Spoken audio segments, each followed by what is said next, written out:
এই রান্নার রেসিপিটা কেমন অবশ্য কমেন্ট করে জানাবেন, ভালো লাগলে পাশে থাকবেন। সুন্দর করে আমি একটা রান্না বসাইছি।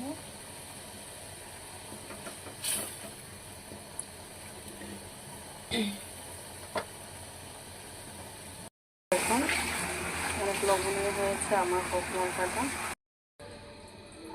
দেখুন আমার কক মুরগা বোনাটা কেমন হয়েছে অবশ্যই জানাবেন। আমি মাখা মাখা করে বোনা করেছি আমার জন্য, ভালো লাগলে অবশ্যই লাইক কমেন্ট করবেন, আমার পাশে থাকবেন।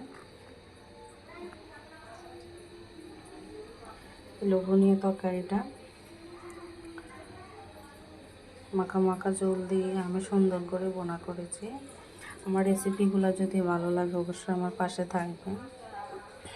মাশাআল্লাহ এখানে আমার অনেক আইটেম তরকারি রান্না করা হয়ে গেছে, আপনার সাথে শেয়ার করতেছি। এটা আছে পোলট্রি মোরগ আলু দিয়ে ঝোল, এখানে হচ্ছে পুঁই শাক তেলাপিয়া মাছ দিয়ে আলু আর পুঁই শাকের ডাঁটা পুঁই শাকের পাতা দিয়ে। এখানে হয়েছে মাছের ভর্তা, এখানে পটল ঝিঙ্গা তারপরে আলু সব কিছু দিয়ে মাছ দিয়ে ভর্তা করা হয়েছে। আর এখানে হয়েছে কক মুরগাটা।